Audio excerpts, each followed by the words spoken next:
Are you looking at me treasure? Welcome to the Anomie podcast. This week we find ourselves moored off the southeast coast of the Isle of Wight. Came here about a week and a half ago for the UK election.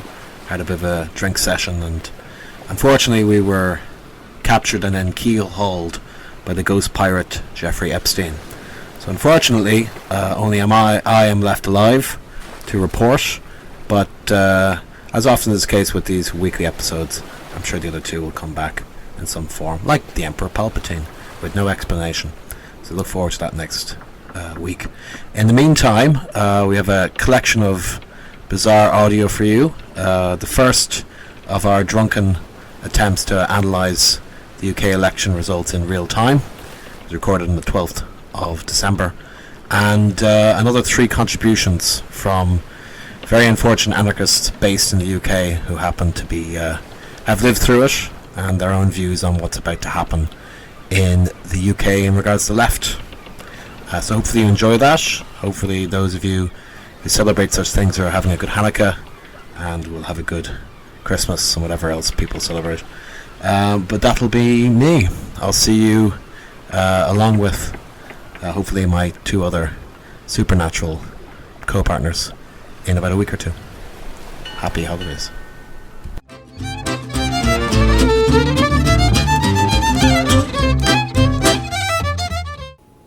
It is 5 minutes to 10 on Thursday the 12th of December, polling day across the United Kingdom, and welcome to the BBC Election Centre at New Broadcasting House in London.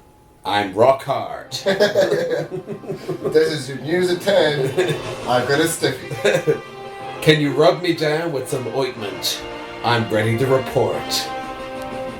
Who's that? That was Boudica. That was Churchill. Is that It Alfred? was like Henry III or something like that. Edward III, God fuck this. You ever notice that British television is just a giant, we're fucking great. Have you seen how great we are? I'd like RTE by... RTE is not, we're great all the fucking time. It's the opposite. Like, well, if you just want to watch, that'll be fine. If you don't want to watch, that'll be alright. We were colonised for several hundred years. You can watch if you like. For the 4th time in the space of 5 years, the future of the United Kingdom is uncertain. And this time, with politics in deadlock and Brexit unresolved, the stakes are higher than ever. Now, in a few moments, polling stations across the United Kingdom will close, the voting will be over, and we'll be able to reveal the result of our exit poll. That's our first hint of the possible result. Will Boris Johnson be back in number 10? Will Jeremy Corbyn beat him to it? Or will the outcome be less than clear when it comes to Jeremy Vine? Will I be standing in front of ridiculous... Here I am in a stupid fucking CGI thing. Where's the fucking cat? But not by nearly enough. And the result was 2 years of chaos in Parliament. The question tonight is whether any party can get 326 seats or more and send their leader through that door. Just to say that a series of stupid CGI images has appeared of someone on Downing Street.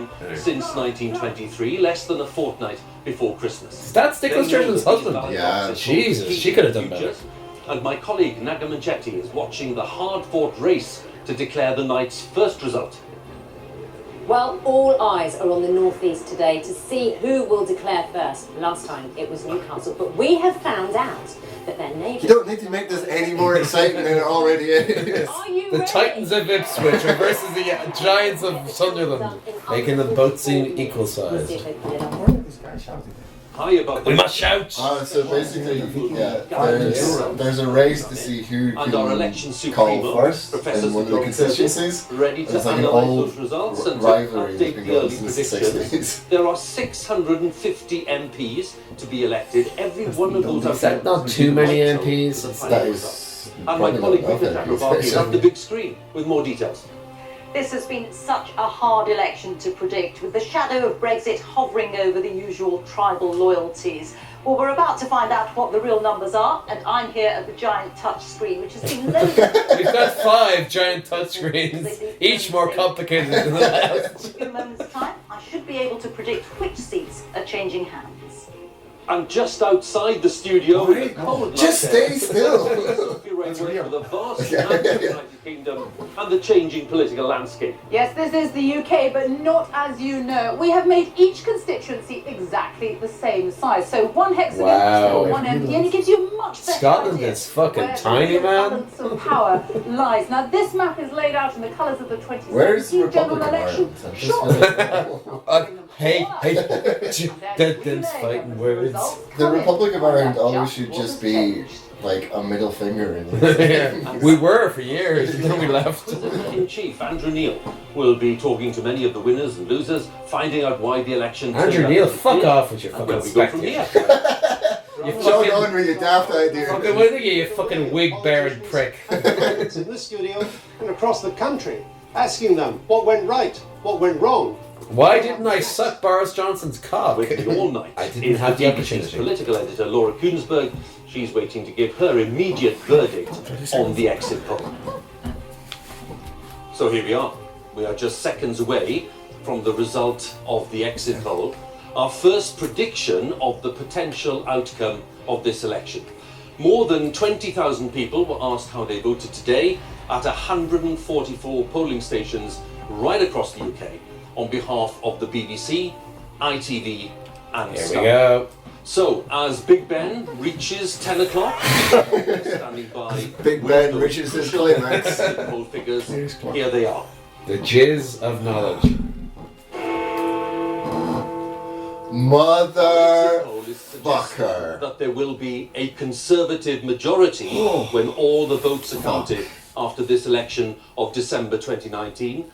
The Conservatives on 368 seats and Labour way down on 191. Can I just say that when we did a On those podcast, figures, I predicted that we a would... Conservative majority of 86 if the votes actually tally up with this prediction, and that will be the biggest Conservative majority since Margaret Thatcher's third victory back in 1987. Let's look That's at a good Labour comparison right there. for Jeremy Corbyn. That would be the worst Labour result in modern times, and certainly worse than the figure obtained by Michael Foot back in 1983, a low point Jesus for Labour. Christ. Let's look at the wider picture. So just to say, for people who don't know, the exit poll has revealed Conservatives at 368 for known sociopath and giant wanker.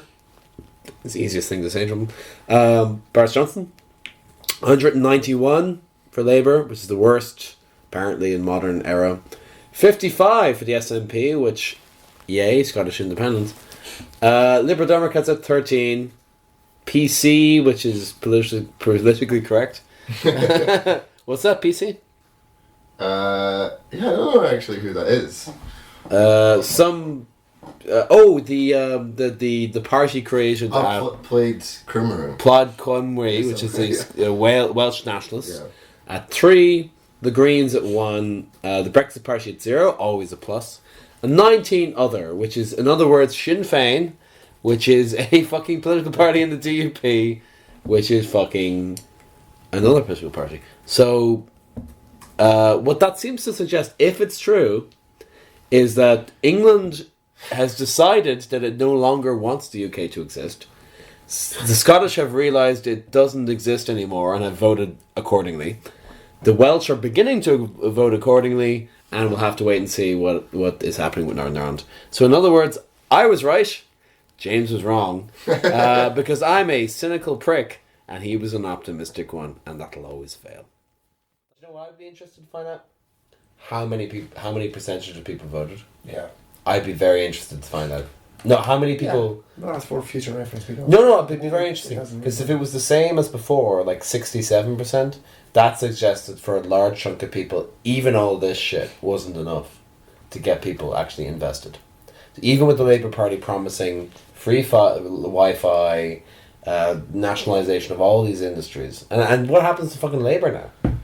What the fuck happens? It's done. The Corbyn project is, for the moment, done. They'll have to...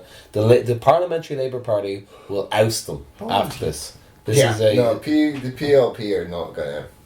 They've ousted... They're gone. Yeah. They'll oust them. Like, if it was close, there would have been... Like, you could at least be like, look, there's something to work upon. But that is... If it is like that, if that's what it turns out to be... Yeah. Like... They're done. It's going to have to be like a splinter party or something. Yeah, and they will stay a splinter party and they won't go anywhere. Yeah. Because they never do. There's a million splinters from the Labour Party. It's the same problem. What comes in next is Angie Burnham is going to be the fucking next leader of the Labour Party. If we're lucky. And it'll go back to fucking Blairism. It's over. That's it. So that's the most radical that's big. On the upside, and you gotta look on the upside, Scottish independence, reunification of Ireland, growing Welsh nationalism, those are all good things. Britain deserved the fucking stake in its heart after everything it did. Yeah. Like the Ottoman Empire. Ottoman Empire fucking deserves Erdogan after what it did to... I think all empires deserve. Absolutely, fucking hell. Athens deserved what happens to it when it became an empire. Definitely. Absolutely. Deserved 500 years of Turkish rule after maybe not quite 500 years, but 200 anyway. It was nearly 500. Yeah, but you had the Byzantine Empire was Greek Empire, really. Yeah, it was a bastard empire. It pretty much was. And it existed for 1,000 years. So we still believe that. Absolutely. And it's true. Yeah. So there we go. We're all fucked, apart from the Scots and the Irish. Given the fact that... It's always been the way. Which has always been the way. And on the upside, the SNP has done well. So that's good. I mean, it's not great, but it's better than nothing. I know, but the Labour manifesto is so... No, I don't. I it's agree. way better than anything else. Yeah, but and fucking boomers were like, no. So in the end, what we've learned from this is it's a generational class thing. Not enough young people turned up, even though all the evidence we were looking at suggests they would. How many turned up is going to be very important. Yeah. If we can find out how many people bothered to show up, it will suggest a lot. But it seems to suggest that polling... Again, we have to assume that this is right. It might not be. It could just be an absolute fucking failure. Yeah, the difference is huge. I can't see how this... Yeah, it can't be, yeah. Like, there's margin of error, and then there's... Yeah. So how the left goes forward is by starting to come to the conclusion that England is not salvageable. And that Scotland... And in many ways, the thing is, when you and I were, years ago, pro-Scottish independence, it was because you realised that Scotland was an outlier in England, in Britain. That it was a more social democratic, more Nordic country, and maybe just accept that. Nothing to be done. It's what's happened. On that note, I'm going to pour some more wine.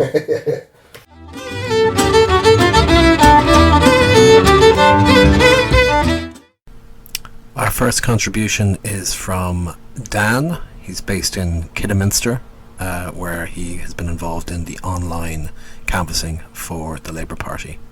He's a long-time memer and first-time podcast contributor. So I hope you enjoy this. My name's Daniel. I'm from a small town in the Midlands called Kidderminster. It's probably 20 minutes drive from the centre of Birmingham. About 20 minutes drive from the centre of Worcester. Kind of market town in the middle of the Shires, basically.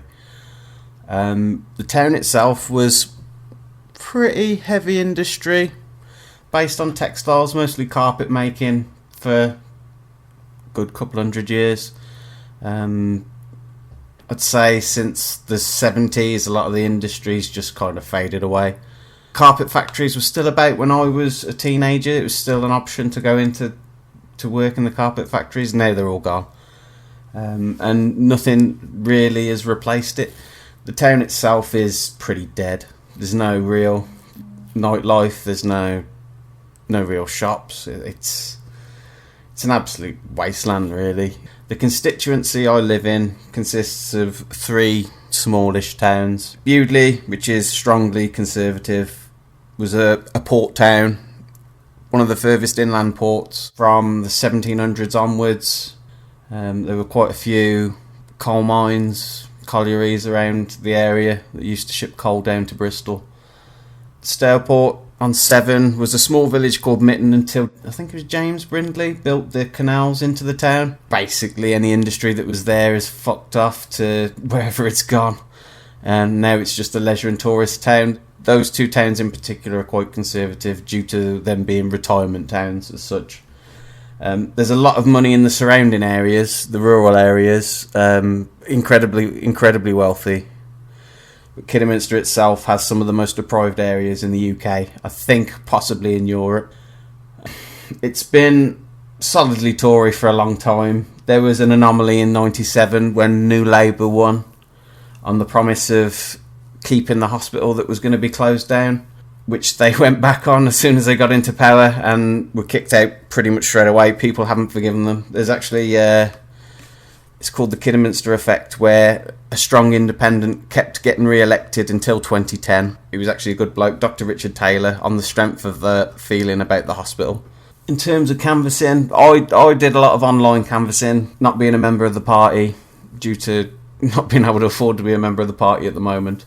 Yeah, it was mostly trying to counter misinformation, trying to counter Facebook advertising misinformation, of which there was an absolute ton. I've never seen it so extreme. Trying to counter misinformation from the mainstream media, trying to explain to people what was at stake outside of Brexit, because this was a predominantly Leave area. To me, people want Brexit regardless of the consequence, because for a lot of people, it's the first vote they've ever felt like they've engaged with, and to some degree I do understand their frustration in it not being executed, but I don't think there's enough political understanding to realise what they're setting themselves up for. Didn't canvass on the streets because, well, there's a lot going on in my life at the moment, but I do have friends that have canvassed and were canvassing. A lot of mistrust of Corbyn, which comes from the media in my opinion. A lot of mistrust of Labour spending, which I think to some degree probably comes from trying to do too much too soon. People basically didn't trust Labour's position, which I think 10 years of propaganda that Labour caused the global economic crash has really done a number on people's brains. The Tories didn't need to canvass because this is a pretty safe seat. All I had was a constant stream of leaflets through the door saying we'll get Brexit done, despite the local candidate who's been in since 2010 calling the people of Wyre Forest dog end voters. He was also caught in a sex scandal, sending his, well, I say scandal, I don't think it was that big a deal, but his assistant, sending his assistant out to buy sex toys. Apparently he's I've spoken to people who have worked for him or with him, and he apparently is not a very nice bloke, but that doesn't really surprise me. Reaction to the result, personally, I was expecting it. I was hoping for better, but I did expect it because, quite frankly, the level of media assault on Corbyn and the Labour Party has been absolutely staggering to me. I knew the bias was there. I knew the media really wasn't fair, but the mask really slipped this time, and that I think there is a lot of trust gone amongst people who were maybe on the fence about media bias. I have a lot of people that I know who have been utterly shocked by it, to be fairly honest. Completely shocked. Just completely, absolutely cannot believe the level of abuse, the level of hostility towards someone that they feel wants to make everyone's life better. Wider reaction I've seen in some of the groups that I'm under, Labour organisers and such. There's a lot of young people who are in shock, very angry, very upset, understandably so. For a lot of them it's their first, maybe second election, and a heavy defeat. But it seems to be coalescing into organisation. People realising that the society that you want, you're not going to be able to get purely from electioneering. That you need to organise outside of the party system. A lot of talk about setting up systems or helping out systems that are put in place to protect the people that will suffer under this government. Generally despair, but tempered with the idea that this is a movement that's just starting, that the left in the UK was basically dead for 30-ish years, maybe, and that it needs to rebuild, and that you don't destroy 40 years of an economic orthodoxy in 4 years. So I'm optimistic about the future. Whether people stick with it, it's a different thing. What happens in the next 5 years will be important. In terms of the cause of defeat, I think personally that Brexit has become a cult, or almost a religious thing for the people that really want to leave. There's no reasoning with them. You can't speak to them rationally. They just do not want to know. They want what they voted for, and fair enough. I don't really blame them. I don't want the Tories to do it, but I can understand that they were offering what they wanted. I think the Conservative Party have a very difficult task on their hands now, because they have to keep their manifesto promises, which I think they'll throw out the window straight away, as well as delivering what people think they want, although I'm not sure that people necessarily know what they want. I personally would prefer a Tory majority over a Labour minority that would struggle to get anything done. That's the accelerationist in me, I think. In terms of way forward, I would say that the urge to move to the centre has to be resisted within the Labour Party, and I think the membership as a whole is quite keen to not move to the centre. After seeing the election results, what's not being talked about is how the centre completely has collapsed. We need to win the argument, but you have to wait for people to get what they want and realise maybe it's not what they want. But basically, my personal philosophy is that we need to build the society that we want outside of the society as it is. Build a supporting society, and maybe even a sort of state within a state that's ready for when the wheels do come off the bus, really. It's the only way I can see it happening. And the will seems to be there. It does seem to be there at the moment. A lot of people are angry, and a lot of people are wanting to channel that anger into productive things rather than pulling their hair out and crying all day. So I'm optimistic, but I think it's going to be a rough few years.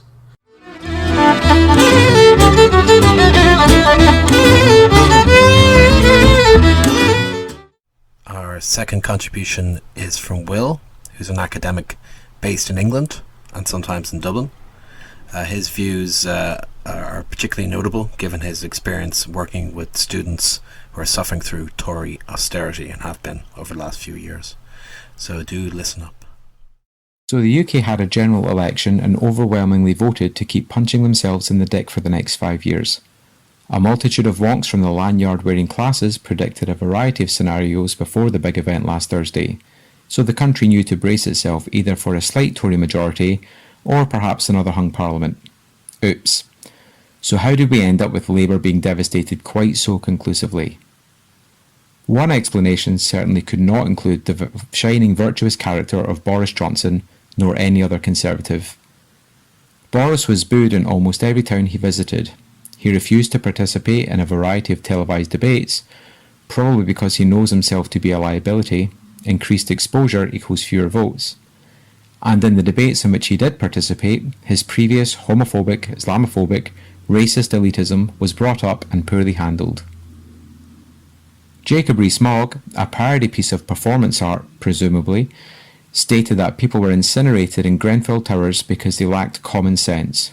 To clarify, the people in Grenfell he was referring to were the people who listened to the advice of firefighters. Perhaps Mr. Rees-Mogg considers himself to know better about fire safety than the very people whose job it is to know about fire safety. Following his comments, Rees-Mogg was tucked away in deep dark Somerset, probably in a poorly lit room with no one but a nanny and a close family relative for company. Boris Johnson's own dad then went on television and claimed that the British public were stupid. Despite all this open hostility our ruling elite of aristocrats show towards the British public, we finally got revenge by voting for them. A few hypotheses may explain this odd choice. A. Individual members of the British public think that the Tories aren't referring to them when they're being called stupid, irresponsible or ugly. Perhaps they see themselves as apart from society. Given the way communities and a sense of solidarity has been obliterated in the UK, this is a fairly compelling hypothesis. B. The British public are stupid and have voted against their own interest. This hypothesis is unsatisfying, given the lack of a further account to explain why they did so. C. The British public have intuited some sort of weird upper-class loving fetishism. Okay, so this is mostly a joke, but I would explain why so many members of the British public love the royal family. I find it incredible that when I make a pop about the royal family when I'm teaching, loads of the pupils rush to their defence.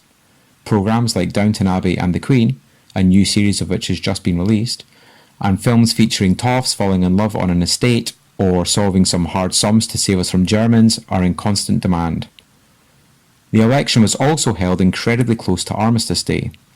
Given how sombre, sanctified and sanitised this day is, nationalistic sentiment, a thing that appeals to and mobilises the Tory base, would have been high.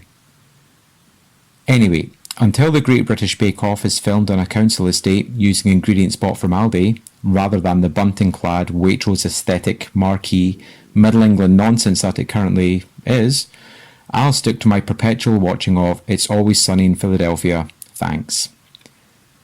If the Conservatives didn't win the general election, perhaps Labour lost it instead. This might indeed be the case. The Labour leadership, and most obviously Jeremy Corbyn himself, failed to make the party palatable to the electorate. Or that's certainly what the boomer press would have you believe. A closer analysis, most notably that which was done by the London School of Economics, revealed that Jeremy Corbyn had been vilified by the media. No less than 75% of all news stories about Corbyn were, according to the Commission study, either outright lies or extremely misleading. Corbyn's message probably didn't get across, not in virtue of Corbyn's inability to communicate, but in virtue of those whose job it is to communicate refusing to do so. Corbyn had been labelled a terrorist sympathiser, a Marxist, a UK hater and anti-business. And, dear listener, I wish he was those things, but, and this saddens me, he's just a slightly left-of-centre politician. Britain has swung so far to the right that anyone offering to fund the NHS adequately is perceived to be a trot. Perhaps Corbyn's grey beard didn't quite help here. Corbyn's spending plans were outlined and fully costed. He offered to scrap university tuition fees, which saddle almost every student in the country with around £50,000 of debt. That's around about 59,000 in euros. In more civilised countries like Scotland, you tend to get university on merit rather than on how able you are to absorb a massive financial liability. Corbyn also restated his commitment to not incinerate a significant percentage of our planet's population. Again, this turned the faces of many middle-aged balding men a funny gammon colour. I suspect this is the same tone their pallor will take in the event of a nuclear holocaust. Most notably, and most publicly ridiculed, was Corbyn's proposal to offer everyone free broadband. I thought this was a pretty decent policy where the advantages spoke for themselves. John McDonnell, a total comrade, also demonstrated not only the economic viability of such a policy, but actually how it would add to value to the economy within a few years. Hearing such a glorious, positive message, one in which the most disadvantaged in our society would gain access to a basic service, thus allowing them a greater chance to participate in a life they'd consider good, the British media all ran the headline, broadband communism in big scary red letters. Journalists found people willing to screech, "But what about the businesses?"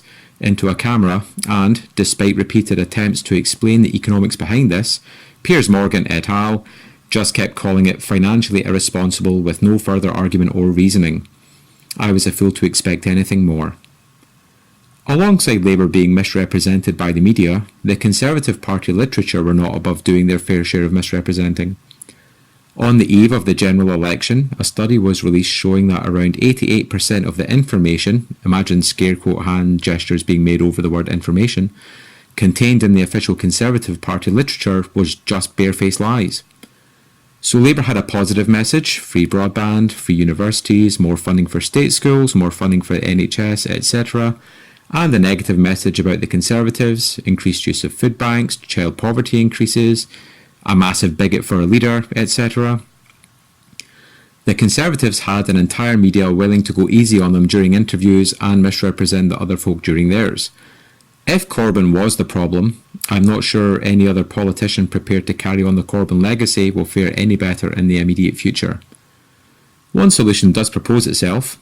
According to a recent poll commissioned by Tory peer Lord Ashcroft, a billionaire and the 95th richest person in Britain, Labour decisively won the under 44 vote with increasing margins the closer to 18 you went. The election was lost basically because we give the vote to Gen Xers and Boomers. Given that these people can't be trusted with a single brain cell, and that's one more than they seem to have already, isn't it just time to disenfranchise them? Something to ponder. One group of people who neither voted for Brexit nor a Conservative government was the People's Republic of Scotland, currently led by Chairperson Sturgeon, or that's at least how the English frame Scotland and indeed Nicola Sturgeon. The SNP, a self-professed centre-left party, has ensured that no Scottish student pay tuition fees, no person needing medical attention is turned away for neither immediate care nor treatment, consultations and prescriptions are free in Scotland, hospital parking charges and toll bridges have been abolished since around about 2012.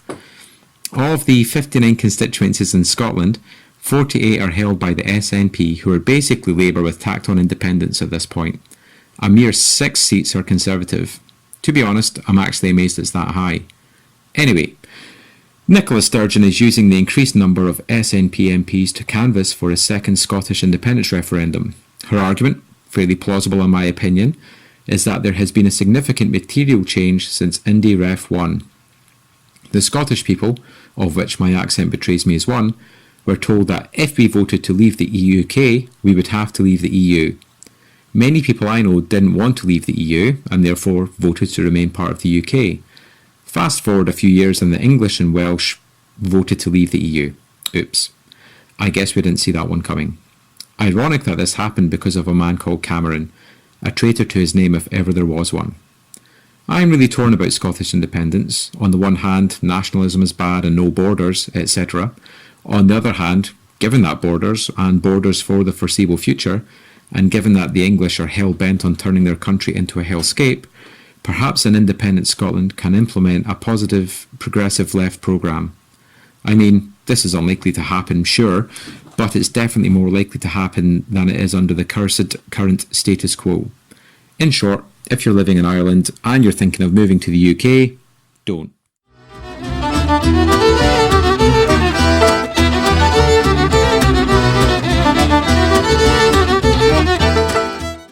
Our last contribution is from our own James, who bizarrely enough recorded this before he was captured and keelhauled. But he's a long-term comedian, recovering comedian at this point, and currently works in the gig economy in Dublin. So the first thing to say is fair play to everyone that went out and canvassed for Labour during the election. The next thing to say is that we lost quite badly. We lost for quite a lot of reasons, I think. Now, some of them were obvious from the start. Some of them people had been warning for a long time. Some of them I definitely didn't see coming. Certainly the fact that it was a Brexit general election, it would seem. That was definitely a big gap in my thoughts. I will come back to that later on. But yeah, there's quite complex reasons that Labour lost. First thing to say as well, the third thing to say is that a lot of people on the left have started from the position after this election to say that people are brainwashed. People in the north and northeast are completely brainwashed. If that is your starting position, then you should probably just leave the left now, because you're not going to win anyone over from that position. And you shouldn't complain if someone is brainwashed, because if they're brainwashed, then it's much more easier to bring them on to your side. The left has been losing our battles for a consistently long time now. For about 30 years, the left has been on the back foot. And a big part of that is because we don't set the agendas, we don't push forward enough. We pretty much are always a reactionary force at the moment. So a lot of that needs to change if we have a hope of moving forward in the future. We've got massive problems on the way. Things are only going to get tougher. I think the election was important because it was putting some theories into practice that haven't been done for a while. Some of it worked, some of it didn't. I think one of our strengths anyway is, as soon as we lost, people have gone into a thoughtful mode. Well, some people have gone into thinking, right, where did we go wrong, where did we go right, how we can push that forward. That is important, because learning from your lessons, learning from your mistakes is a good sign. The centre have not learned a lesson at all. They haven't even thought about what's happened. Their initial reaction was to just start blaming Corbyn and the left and the socialist elements of Labour, etc., momentum. They're done. They're a done force, the centre in the UK, for the time being. They don't know how to move tactics. They don't know how to alter a situation for their benefit. If centrism was something that the British people were interested in, then Lib Dems, the funny tinge party, whatever they're called now, they would have picked up votes. The Green Party might have picked up a couple of votes. They didn't. Now, that split between the left and the centrists is definitely part of the reason why some seats were lost, though. I don't have hard cold facts because it's kind of boring. I don't look at these things too much, but I definitely know that some seats there was an increase in the Lib Dem share taken from the Labour vote, and that let the Tories get in. A lot of the seats, there is a very thin majority for the Conservatives. I really don't think that the Conservatives saw this coming either. I think it's come as much as a surprise to them as it's come to everyone else. It was a Brexit election. That was definitely a major gap in my thought processes. I find Brexit really boring. I think it's a non-issue, basically, the way that I see it. Now, I know it affects, some people's lives, the moving lorries, etc., but I'm also, someone that's for Scottish independence or Irish independence, Irish unification, etc. So if you want to change something, you have these moments of systematic change. I would rather that the UK does stay in the EU, just because I think the EU needs to be reformed. But whether it stays in it, neither here nor there for me, and I find it incredibly boring discussion. The fact that it basically broke the brains of the commentariat of the UK, who didn't have a lot of brains to go around in the first place. But my unwillingness to really think about Brexit or even take it as a serious consideration, I thought a lot of people were on the same page as well. I thought Brexit was just, and Labour didn't want to fight a Brexit election. They just wanted to, that's where they were weakest, for sure. And I think Labour's position was compromised. I don't think they ever should have come down as a Remain party, which was something that was warned by, people like me, whether you like Brexit or not. It was a democratic mandate. Not a very well defined one, but it definitely was. And if you want to be taken seriously, you need to be seen to take the will of the people, quotation marks, seriously as well. The reason that happened was because of Labour internal struggles. Labour is effectively at war with itself in about 3 or 4 factions, but the 2 major factions are between the PLP, who are effectively still centrists, most of them, and the Labour base, who are left, centre-left, and then you have people like Momentum that are maybe slightly more than centre-left, but they're certainly not the rabid socialists and Trotskyists as they're often set out to be. So a lot of Labour's problems since Corbyn has been elected came home to roost, and it's going to continue to be a big problem. I'm not a Labour member, and nor shall I ever probably be. I don't live in England, for one, and as an anarchist, I don't really think parliamentary politics is that important. The reason I think it was an important election was more about how do you set out the ideologies that the left have. If we can't even convince people that the most piss-weak socialism, it's not even socialism, it's like just bring England effectively in par with, European countries, and not even by that much. If we can't even convince vast waves of the population to do that, then how are we going to convince them to change the system, or even to get rid of the system? As since this is an anarchist podcast, if you can't even convince someone that free broadband is a good idea for them, how the hell are you going to convince them that they don't need a landlord, or they don't need to work, and they can happily give up a little bit of their time or their wealth to make the world a better place? Labour were not seen to be an anti-establishment party, and the Conservatives managed to play a pretty effective trick, which is by wrecking the gaff and then saying they're the only people that could fix it. Maybe haven't fallen for it full-heartedly, but they've definitely gone to see where the road takes them. And maybe they don't want to shake the boat because they're just getting on as it is. They're just barely surviving. And, if they're like, well, we'll just give the Conservatives another chance, because what happens if Corbyn comes in? And he is nearly as dangerous as he says, as the media says he is. I think we should also state that the BBC is now considered an enemy of the left. That might be some strong terms for some people, but I can't see them anything other than a combatant.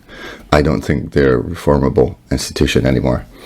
Watching the election results coming in on Thursday, they could barely contain the glee in their faces, the contempt in their eyes. Places like The Guardian, The New Statesman, they should just be seen as sometimes useful, idiotic dogs to be deployed, but we really need to start making our own channels for the left and look at making our own structures to propagandize, because they're not going to carry our message, and if they will, it's only to ridicule it, even though a lot of the time it makes a much more sense in the position that they're arguing from. 5 years is going to seem like a very long time and a very short time. Getting Corbyn in was kind of important to me because I thought it would send a good message to the world. In Ireland, we've got all the same problems, maybe not as turbocharged as they are in England at the moment, but they're definitely well within their way. As I said, I don't really think that parliamentary politics is that useful, but it's a good breeding ground for your ideas. It's a good stomping ground to capture people. It's got legitimacy in the eyes of a lot of people. Wrongly, as far as I'm concerned. Who do you want to be? Do you want to be a guy on the corner with a sign shouting at people with egg in their beard? Or do you want to be the guy that's inside the house quietly murmuring like worm tongue into people's ears? And, if you can change one mind, your job's done. And we try and do that all the time as leftists, I hope anyway. I'm always pestering people, anyone that will listen, about politics, because it's important, because we really need to start changing people's minds. And in Ireland, we need some sort of coalition, we need some sort of alliance that is going to start taking the left into Parliament to then take it out again. Across the UK and Ireland, the left really needs to be getting its act together. We need to be doing community work, effectively. If we're seen to be taking landlords to task, taking bosses to task, actually, giving people material gains other than just the promise that Labour had. Labour always should have been, always, ever since Keir Hardie set it up, it should have just been an anti-establishment party. It should have always been stronger in the unions in terms of, since Thatcher broke them, it really should have tried to pull them back. Now, we know the historic reasons for why this didn't happen. If we want to win going forward, anywhere, we need to be out there in the street. We need to be in people's homes, giving them a dig out. We need to be doing mutual aid. We need to, be doing shows that they want to come and see, that give them relief, that make them think. We need to be stopping them from getting evicted. We need to, make their working life better conditions. And unless we're doing that, then we're just not going to win, because the machine that we're up against is just too big, and it's only getting stronger as its position gets weaker. It's getting more ruthless. The tiniest hammer can have the biggest effect on the biggest machine. So it's really time to just start getting the boots on the ground and actually putting our money where our mouth is. It's the time. Most of us are tired. You've got a 9-to-5 job. You want to watch some TV. You want to read some. You want to dick about. We're not going to have these opportunities for much longer. We're going to go back to the 14-hour days. So, what do you want to do? Give up 2 Tuesdays of a month? Every Tuesday of a month to set up a soup kitchen? I don't know if a soup kitchen is going to do all that much difference, but we need to start somewhere, lads. We're really losing. We're losing badly. Hopefully, Bernie might be able to get in America. I doubt it. Something needs to be done. I'm just scared. I am, because that was an important election, because people were going to die now. I don't know how much Labour was going to be able to backpedal and stuff. They were going to be hindered in Parliament. They're always going to have their issues.